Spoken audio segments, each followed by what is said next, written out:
નમસ્તે યાર મિત્રો, આજનો આપણો ટોપિક છે ધોરણ 8 વિજ્ઞાન પાઠ 4 દહન અને જ્યોત. આજના વિડીયોમાં આપણે આ પાઠમાં આવતા સ્વાધ્યાયના તમામ પ્રશ્નોનું સોલ્યુશન જોવાના છીએ. તો વિડીયોમાં છેક સુધી બન્યા રહેજો અને આ વિડીયો તમારા મિત્રોને શેર કરવાનું ભૂલશો નહીં. તો ચાલો વિડીયો શરૂ કરીએ.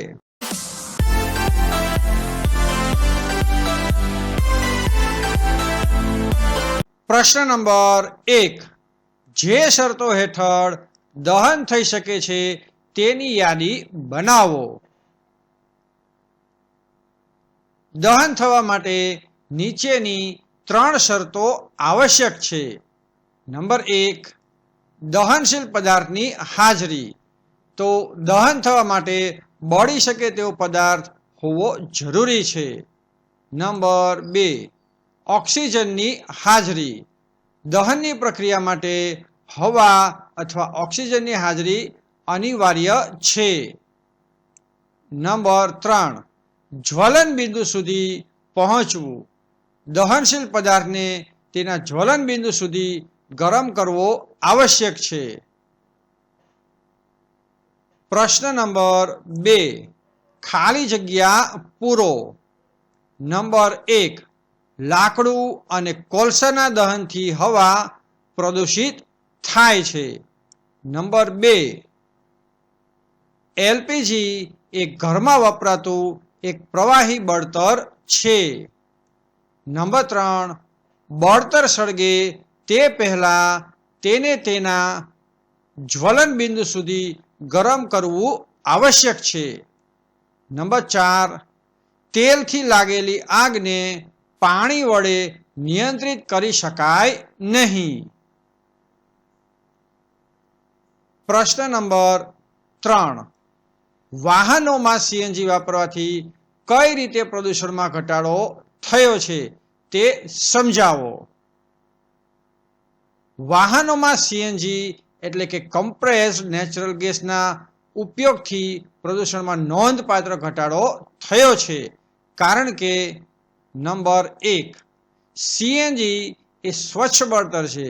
તે પેટ્રોલ અને ડીઝલની જેમ સલ્ફર ડાયોક્સાઇડ, નાઇટ્રોજન ઓક્સાઇડ અને સૂક્ષ્મ કણો જેવા હાનિકારક પ્રદૂષકો ઉત્પન્ન કરતું નથી. નંબર 2, તે દહન દરમિયાન કોઈ અવશેષ છોડતું નથી, જેનાથી એન્જિનની કાર્યક્ષમતા પણ સુધરે છે. નંબર 3, તે ધુમાડો અને રાખ ઉત્પન્ન કરતું નથી, જે વાયુ પ્રદૂષણ ઘટાડવામાં પણ ખૂબ મદદ કરે છે. પ્રશ્ન નંબર 4, બળતર તરીકે એલપીજી અને લાકડાની સરખામણી કરો. તો અહીંયા આપણે એલપીજી અને લાકડાની આપણે સરખામણી કરવાની છે. તો લક્ષણ છે તે અહીંયા મેં અગાઉથી જ લખી નાખ્યા છે. તો લક્ષણ આપણે શરૂ કરીએ. નંબર 1, પ્રદૂષણ. તો એલપીજીમાં તે જોઈએ તો ઓછું પ્રદૂષણ કરે છે અને સ્વચ્છ રીતે બળે છે. જ્યારે લાકડું છે તે વધુ પ્રદૂષણ કરે છે. ઉપયોગમાં સરળતા. તો એલપીજી છે ઉપયોગમાં સરળ છે, સંગ્રહ અને પરિવહનમાં પણ સરળ પડે છે. જ્યારે લાકડું છે તે ઉપયોગમાં મુશ્કેલ અને સંગ્રહ માટે તેને વધુ જગ્યા જોઈએ છે. એલપીજીમાં ઉષ્મા મૂલ્ય. તો ઊંચું ઉષ્મા મૂલ્ય હોય છે અને વધુ ગરમી ઉત્પન્ન કરે છે. જ્યારે લાકડું ઓછું ઉષ્મા મૂલ્ય ધરાવે છે અને ઓછી ગરમી ઉત્પન્ન કરે છે. અવશેષ. તો એલપીજી છે તે કોઈ અવશેષ છોડતું નથી, જ્યારે લાકડું છે તે દહન થયા પછી રાખ અને ધુમાડો છોડે છે. ખર્ચની વાત જોઈએ તો એલપીજી છે પ્રમાણમાં મોંઘું હોય છે, જ્યારે લાકડું છે તે સસ્તું હોય છે. વૃક્ષો પર અસર. એલપીજીનું જોઈએ તો વૃક્ષો પર કોઈ સીધી અસર થતી નથી, જ્યારે લાકડાનું આપણે જોઈએ તો વૃક્ષો કાપવા પડે છે અને વનીકરણ ઉપર નકારાત્મક અસર પણ પડે છે. હવે જોઈશું પ્રશ્ન નંબર 5, કારણ આપો. નંબર 1, વિદ્યુતના સાધનો સાથે સંકળાયેલી આગને નિયંત્રિત કરવા માટે પાણી વપરાતું નથી. તો જવાબ થશે કારણ કે પાણી એ વિદ્યુતનું વાહક છે. જો વિદ્યુત સાધનોમાં લાગેલી આગને પાણી વડે ઓલવવાનો પ્રયાસ કરવામાં આવે તો આગ ઓલવનાર વ્યક્તિને ઇલેક્ટ્રિક શોક પણ લાગી શકે છે અને તે જીવલેણ પણ સાબિત થઈ શકે છે. આવા કિસ્સાઓમાં કાર્બન ડાયોક્સાઇડ એટલે કે CO2 નો ઉપયોગ અગ્નિશામક તરીકે થાય છે. નંબર 2, લાકડા કરતાં LPG એ ઘર વપરાશનું વધુ સારું બળતર છે. કારણ કે LPG એ સ્વચ્છ બળતર છે જે ધુમાડો કે રાખ ઉત્પન્ન કરતું નથી, જેનાથી પર્યાવરણીય પ્રદૂષણ અને ઘર અંદરની હવા જે હોય છે તેની ગુણવત્તા બગડતી નથી. તેનું ઉષ્મા મૂલ્ય ઊંચું રહે છે. તેથી તે લાકડા કરતાં વધુ ગરમી ઉત્પન્ન કરે છે અને ઓછી માત્રામાં જરૂરી છે. તે સંગ્રહ અને ઉપયોગમાં પણ સરળ છે. નંબર 3, કાગળ પોતે સરળતાથી આગ પકડી લે છે, પરંતુ એલ્યુમિનિયમની પાઇપ ફરતે વીંટળાયેલો કાગળનો ટુકડો જલ્દીથી આગ પકડતો નથી. સમજાવો.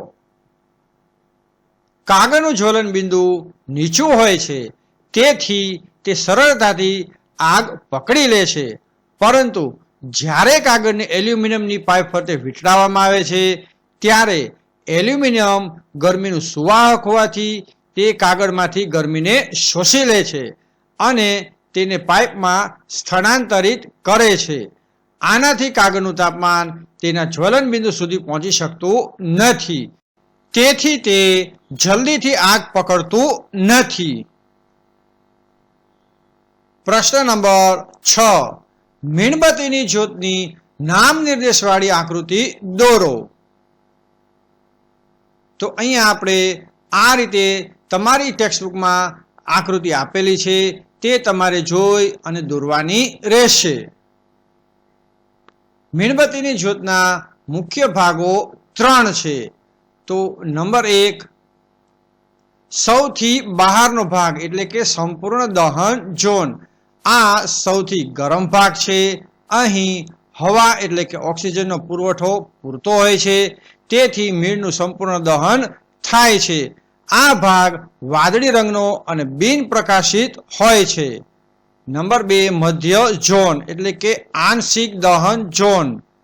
આ પીળો, ચમકદાર અને સૌથી મોટો ભાગ છે. અહીં ઓક્સિજનનો પુરવઠો પૂરતો ન હોવાથી મીણનું આંશિક દહન થાય છે. આનાથી કાર્બનના અદહનશીલ કણો ઉત્પન્ન થાય છે, જે ગરમ થઈને ચમકે છે અને જ્યોતને પીળો રંગ આપે છે. નંબર 3, સૌથી અંદરનો ઝોન. આ વાટની આસપાસનો કાળો ભાગ છે. અહીં મીણ વરાળ હોય છે જે દહન પામી શકતું નથી. આ સૌથી ઠંડો ભાગ છે.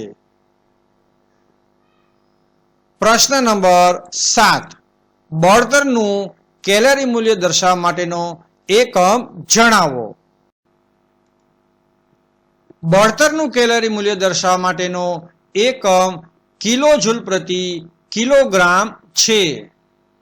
પ્રશ્ન નંબર 8, CO2 કઈ રીતે આગને નિયંત્રિત કરવા માટે વપરાય છે તે સમજાવો. કાર્બન ડાયોક્સાઇડ એટલે કે CO2 2 મુખ્ય રીતે આગને નિયંત્રિત કરવામાં મદદ કરે છે. નંબર 1, ઓક્સિજનનો પુરવઠો કાપી નાખવો.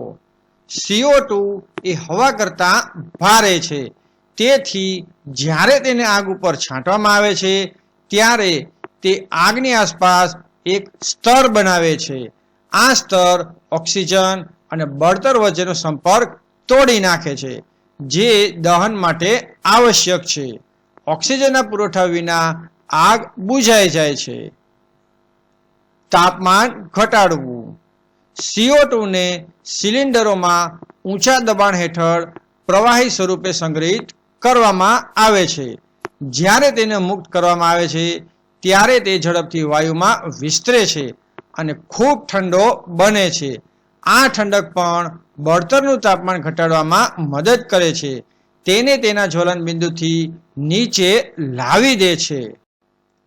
પ્રશ્ન નંબર 9, લીલા પાંદડાના ઢગલાને સળગાવવો અઘરો છે, પરંતુ સૂકા પાંદડા સરળતાથી આગ પકડી લે છે.